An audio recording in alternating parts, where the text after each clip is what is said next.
कहते हैं ना कि हर रात के बाद अगले दिन सूर्य उदय होता है। सो उसी वे में मैं कहूँगी कि रोना धोना ठीक है, हर जने को के इमोशंस हैं, कभी अनकंट्रोलेबल हो जाते हैं, पर उसको इतना मत खींचो कि रोते ही रहो। वो नेगेटिविटी लाता है और नेगेटिविटी लाता है और चीज़ें ख़राब करता है आपकी लाइफ में। अपने ट्रूज़ो से शुरू किया था, इनफैक्ट पहले सूट्स बनाए अपने लिए। आर्टिस्टिक नेचर तो बचपन से ही रही है, ड्राइंग और पेंटिंग करती रहती थी एंड अपनी डॉल्स के कपड़े बनाती थी। फिर जो मेरी फ्रेंड्स को मेरे सूट्स इतने सुंदर लगे, फिर उन्होंने भी अपनी शादियों में बोलना शुरू कर दिया कि मेरे लिए भी ट्रूज़ो डिज़ाइन कर दे।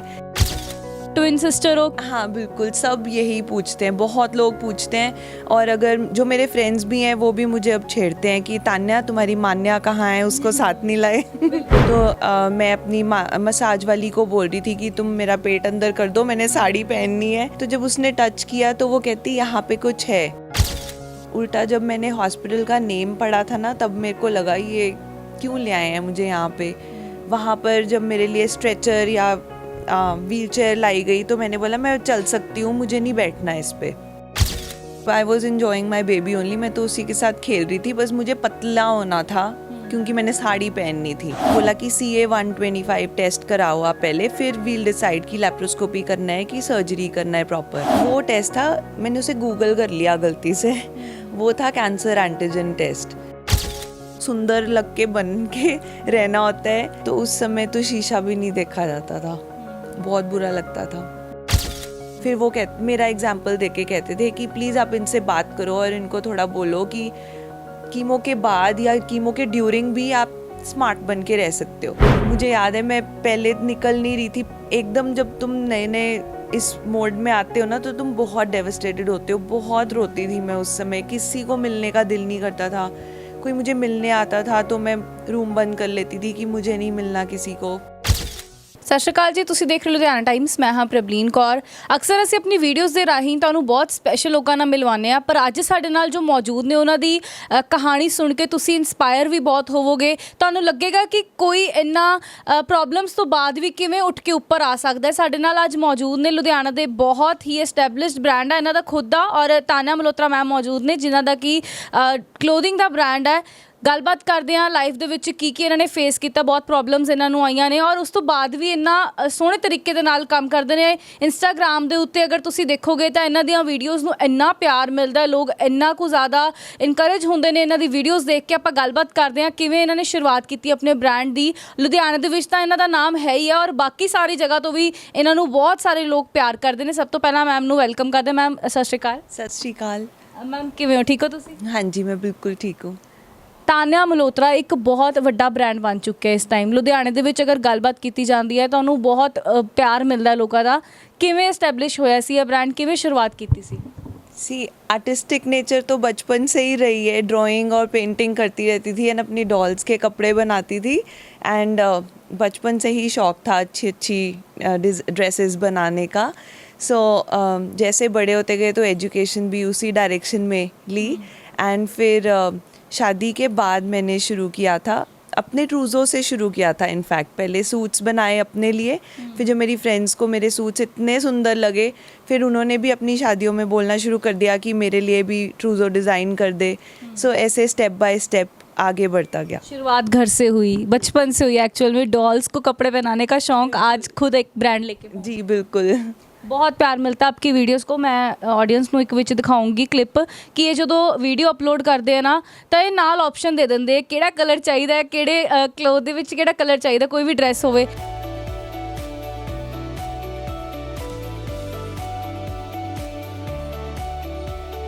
ਮੈਮ ਸਭ ਤੋਂ ਪਹਿਲਾ ਕੁਐਸਚਨ ਤਾਂ ਇਹ ਆਉਂਦਾ ਹੋਏਗਾ ਕਿ ट्विन सिस्टर हो, क्योंकि लोगों को हजे तक ये नहीं पता कि एडिटिंग वर्गी चीज़ जी है सब कुछ मैनेज कर देंगी। हाँ बिल्कुल, सब यही पूछते हैं, बहुत लोग पूछते हैं। और अगर जो मेरे फ्रेंड्स भी हैं वो भी मुझे अब छेड़ते हैं कि तान्या तुम्हारी मान्या कहाँ है, उसको साथ नहीं लाए। बिल्कुल बिल्कुल, लोगों का सबसे पहला क्वेश्चन यही होता होगा कि ट्विन सिस्टर्स है तो साथ में वीडियोज़ वैसे हाँ कि दूसरी बहन को कहाँ छुपा के रखा है, हमें तो एक से ही मिलने को मिलता है। सब ये पूछते। ਅੱਜ ਤੁਸੀਂ ਡਰੈਸ ਦੇਖ ਰਹੇ ਹੋ, ਮੈਮ ਦਾ ਡਰੈਸਿੰਗ ਸਟਾਈਲ ਦੇਖ ਰਹੇ ਹੋ, ਇੱਥੇ ਤੁਸੀਂ ਅੰਦਾਜ਼ਾ ਲਗਾ ਸਕਦੇ ਹੋ ਕਿ ਇਹ ਕਿੰਨਾ ਕੁ ਜ਼ਿਆਦਾ ਵਧੀਆ ਕਨਸੈਪਟ ਲੈ ਕੇ ਆਏ ਆ। ਸਿਰਫ ਸ਼ੁਰੂਆਤ ਕੀਤੀ ਆਪਣੇ ਘਰ ਦੇ ਵਿੱਚ, ਜਿਵੇਂ ਛੋਟੇ ਹੁੰਦਿਆਂ ਕੁੜੀਆਂ ਨੂੰ ਸ਼ੌਂਕ ਹੁੰਦਾ ਡੋਲਸ ਨੂੰ ਕੱਪੜੇ ਪਾਉਣਾ, ਉਹ ਤੋਂ ਸ਼ੁਰੂਆਤ ਕਰਕੇ ਅੱਜ ਇੰਨਾ ਵੱਡਾ ਬ੍ਰਾਂਡ ਆ ਮੈਮ ਦਾ। ਮੈਮ ਤੁਹਾਡੀ ਲਾਈਫ ਦੇ ਉੱਤੇ ਅਗਰ ਗੱਲਬਾਤ ਕੀਤੀ ਜਾਂਦੀ ਹੈ, ਲਾਈਫ ਦੇ ਵਿੱਚ ਬਹੁਤ ਪ੍ਰੋਬਲਮਸ ਤੁਹਾਨੂੰ ਫੇਸ ਕਰਨੀਆਂ ਪਈਆਂ। ਅਸੀਂ ਸੁਣਿਆ ਕਿ ਤੁਹਾਨੂੰ ਕੈਂਸਰ ਸੀਗਾ, ਤੁਸੀਂ ਉਹਨੂੰ ਸਰਵਾਈਵ ਕੀਤਾ ਔਰ ਅੱਜ ਉਸੇ ਚੀਜ਼ ਨੂੰ ਲੈ ਕੇ ਤੁਸੀਂ ਆਪਣਾ ਬ੍ਰਾਂਡ बनाया, इंस्पायर हुए कि है की सी एक्चुअली? 24 इयर्स की थी मैं और अभी जस्ट मैंने अपना बेबी डिलीवर किया था एंड मन्नत मांगी हुई थी कि ट्विन्स हो जाएं, तो मुझे लगा शायद डॉक्टर दूसरा बेबी निकालना भूल गए हैं, तो मैं मालिश करवा रही थी एंड आगे मेरे हमारी जॉइंट फैमिली है तो मेरी देवरों की शादी आनी थी, तो मैं अपनी मसाज वाली को बोल रही थी कि तुम मेरा पेट अंदर कर दो, मैंने साड़ी पहननी है। तो जब उसने टच किया तो वो कहती यहाँ पे कुछ है, और मैं इतनी सिली थिंकिंग एंड बच्चों जैसी सोच वाली थी कि मुझे लगा ओ मैंने मन्नत मांगी थी ना, तो मेरा दूसरा बेबी रह गया अंदर। सो मैं नेक्स्ट डे ही चली गई अपने गायनी के पास कि आप दूसरा बेबी निकालना भूल गए हो। तो उन्होंने जब चेक किया तो उन्होंने सीटी स्कैन वगैरह कराने को बोला एंड बहुत बड़ा सिस्ट निकला। तो जब वो सिस्ट को कहते हैं कि पंक्चर वगैरह नहीं करना चाहिए, सो बहुत आसपास में सब डॉक्टर्स कनेक्टेड होते हैं। गायनी वाली सीएमसी से भी बात कर रहे थे, डॉक्टर्स से डीएमसी से भी कर रहे थे, सबकी सजेशन ले रहे थे कि हमें नेक्स्ट स्टेप क्या करना चाहिए। तो सबकी अलग अलग राय थी। तो कोई कह रहा था कि आप उसको बाहर निकाल के फिर बायोप्सी करो, अभी मत पंक्चर करो, पर उनको लग रहा था अगर it was 15 centimetre by 9 centimetre by 4 which is like womb का 5 मंथ ओल्ड बेबी, तो वो उनको लग रहा था कि हम लैप्रोस्कोपी से नहीं निकाल सकते, तो शायद ऑपरेट करना पड़े। तो वो उसको चेक करना चाहते थे कि इसमें कुछ गड़बड़ तो नहीं है। सो ये सब मैं तो 24 इयर्स अभी बेबी डिलीवर किया, घर में इतनी सारी खुशियाँ और एकदम से ये न्यूज़ मिल जानी बहुत मतलब हर्टिंग है, क्योंकि लोग जो है इस टाइम पे शायद सोते हैं कि न्यू लाइफ शुरू हुई है, बेबी को बर्थ दिया है। मैं तो अभी भी अब I was enjoying my baby only, मैं तो उसी के साथ खेल रही थी, बस मुझे पतला होना था क्योंकि मैंने साड़ी पहननी थी। ये सब डॉक्टर्स की बीच की डिस्कशन, मुझे कुछ इस बारे में पता नहीं था। तो जब मुझे उन्होंने बोला कि CA-125 टेस्ट कराओ आप पहले, फिर वील डिसाइड कि लैप्रोस्कोपी करना है कि सर्जरी करना है प्रॉपर। वो टेस्ट था, मैंने उसे गूगल कर लिया गलती से, वो था कैंसर एंटीजन टेस्ट। अच्छा, उस समय थोड़ा सा लगा नहीं नहीं मुझे नहीं हो सकता, ये तो ऐसे ही करा रहे हैं। कभी सोचा ही नहीं है ये कभी चीज़। सोचा ही नहीं। और क्योंकि मैं वो एक द सीक्रेट बुक पढ़ती थी एंड मैनिफेस्टिंग में बहुत बिलीव करती थी एंड शाहरुख खान की बहुत बड़ी फ़ैन हूँ, तो वो भी बोलता है कि जिस चीज़ को पूरी शिद्दत से चाहो तो वो मिल जाती है। वो वाले माइंडसेट से मैं कहाँ अपने आप को इमेजिन करूँगी कि मेरे अंदर क्या उग रहा है, ठीक है। सो डॉक्टर्स आपस में बात कर रहे थे और मैं बिलीव ही नहीं कर रही थी बिल्कुल भी। तो मेरे को बस ये था कि ये जल्दी से निकालें मेरे अंदर से ताकि वापस मैं ठीक हो जाऊँ। सो दे डिसाइडेड कि हम प्रॉपर सर्जरी करेंगे एंड जब उन्होंने निकाला तो इट वाज अ ट्यूमर, और वो डॉक्टर्स को देखकर ही पता लग रहा था, बट फिर भी उनका प्रोटोकॉल होता है कि आपने 2 बड़ी लैब्स में भेजना है। आई थिंक एक DMC भेजा था और एक टाटा बॉम्बे भेजा था। So it took a week for the reports to come. फिर उससे उनको पता चला कि ये कैंसर है।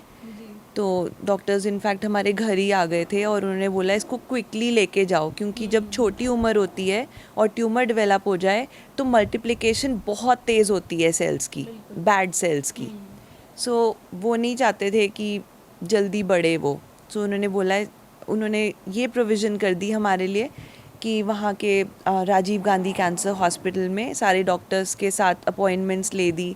जहाँ इतनी बड़ी बड़ी क्यूज़ लगी होती हैं वहाँ हम सीधा अंदर चले गए थे बिल्कुल जाते ही। ये उन्होंने हमारे लिए कन्वीनियंस कर दी थी, but it was very shocking. घर में थोड़ा माहौल भी वैसा हो गया होगा, क्योंकि अभी तो बेबी को डिलीवरी दी है, थोड़ी देरी हुई थी और घर पे वो खुशियाँ आई नहीं कि एकदम से ये न्यूज़ मिल। हाँ, मेरे से ना काफ़ी देर सबने छुपाया। जब डॉक्टर्स घर भी आए थे उन्होंने मेरे को सिर्फ ये बताया गया कि वो कह रहे हैं इसको दिल्ली घुमाने ले जाओ, क्योंकि सबको पता था कि मैं थोड़ी किडिश हूँ और मेरी मम्मा ने भी सबको मना किया कि इसे मत बताना, पता नहीं क्या करेगी रिएक्ट। तो सबके मुंह पे 12 बजे हुए थे। मेरी मदर इन लॉ रोई जा रही थी, मेरे हस्बैंड रो रहे थे और मैं कह रही थी आप इतने रोते पिटते क्यों रहते हो, कभी खुश नहीं रह सकते। तो मैं तब भी उनको यही बोलती थी। उल्टा जब मैंने हॉस्पिटल का नेम पढ़ा था ना, तब मेरे को लगा ये क्यों ले आए हैं मुझे यहाँ पे।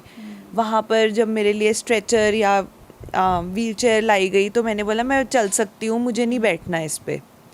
वो स्पिरिट थी आप में अभी, क्योंकि आपको वो चीज़ पता ही नहीं थी कि मतलब क्या हो क्या रहा है एक्चुअली। हाँ, तो वो मेरे को कह रहे थे आप व्हील चेयर पे बैठो, स्ट्रेचर पे लेटो। तो मैं कह रही थी क्यों, मैं चल सकती हूँ, मैं ये सब क्यों करूँ।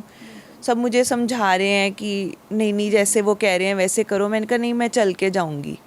सो डॉक्टर्स ने जब बोला कि हमें कंप्लीट हिस्टेरेक्टोमी करनी पड़ेगी, दैट इज़ कि पूरा आपका यूट्रस, फैलोपियन ट्यूब्स, सब कुछ जिससे बेबी होता है वो सब निकालना पड़ेगा। तो मैं बहुत लड़ी उनसे। मैंने बोला कि कुछ नहीं हुआ है मेरे को, देखो कोई दर्द नहीं है, मैं ठीक ठाक हूँ। तो ये ऐसे सिर्फ पैसे बनाना चाहते हैं इसीलिए ये सब बोल रहे हैं, तो प्लीज़ आप इनको पैसे दे दो और मुझे छोड़ दो। मुझे दूसरा बेबी करना है, तो मैंने नहीं ये ऑपरेशन कराना। तो काफ़ी मैंने हल्ला मचाया वहाँ पे। डॉक्टर ने भी सर पकड़ के बोला ले जाओ इसको, समझा के लेके आना। क्योंकि जब तक माइंड नहीं सेट होता तो हम ये चीज़ें फेस नहीं कर पाते। अब लाइफ कैसे चल रही है, इतनी बड़ी प्रॉब्लम हुई है ना, अब ट्रीटमेंट प्रॉपर हो गया, अब बच्चे को छोड़ के बाहर रहना पड़ा ट्रीटमेंट के लिए। हाँ, ट्रीटमेंट के लिए 21 डेज़, हर 21 डेज़ बाद कीमोथेरेपी भी होती थी और उसके लिए जाना पड़ता था। और कीमोज़ बहुत, मुझे सर्जरी से ज़्यादा कीमो ज़्यादा बुरी लगी, क्योंकि कीमो के बाद बाल चले जाते हैं। और 24 इयर्स की एज में जब तुम नई नवेली दुल्हन है, उसके बाद नई नवेली मम्मी बने होते हो, तो तुम्हें सज के सबको सुंदर लग के बन के रहना होता है। तो उस समय तो शीशा भी नहीं देखा जाता था, बहुत बुरा लगता था। और काफ़ी स्ट्रांग हो आप, वो इमोशंस को आपने हैंडल किया, उस टाइम पे सिचुएशन हैंडल किया। अब अगर देखा जाए वो तान्या मल्होत्रा अपने आप को जब देखती है कि मैंने ये चीज़ भी देखी है लाइफ में, छोटी बात नहीं है, क्योंकि प्रॉब्लम ऐसी है कि लोग हिम्मत हार जाते हैं यहाँ पे। लोग हिम्मत हार जाते हैं। मैं आपको ये बताना चाहूँगी कि मैं अपनी कीमोथेरेपीज़ के लिए भी अच्छे कपड़े पहन के जाती थी, ड्रेसेस पहन के जाती थी और सर पे हिजाब बांध के जाती थी। जब थोड़े साइडों में बाल थे तब मैं बंदाना डाल लेती थी, जब साइड वाले भी चले गए तब मैंने हिजाब डाला जो मुसलमानी लड़कियां पहनती हैं। तो जब मैं वहाँ जाती थी तो मेरी डॉक्टर कहती थी मैंने ना तुम्हें अपनी सारे पेशेंट से मिलाना है और उनको दिखाना है कि ये देखो, आधे ठीक तो तुम सज के जिस तरह से तुम ड्रेसअप होते हो ना, आधा तो तुम ऐसे ही ठीक फील करने लग जाते हो। सो उन्होंने काफ़ी पेशेंट्स को मेरे साथ लिंक भी किया, जो फिर मुझे कॉल करते थे, जो बहुत डरे होते थे अपनी सर्जरी या कीमो से पहले। फिर वो मेरा एग्जाम्पल दे के कहते थे कि प्लीज़ आप इनसे बात करो और इनको थोड़ा बोलो कि कीमो के बाद या कीमो के ड्यूरिंग भी आप स्मार्ट बन के रह सकते हो।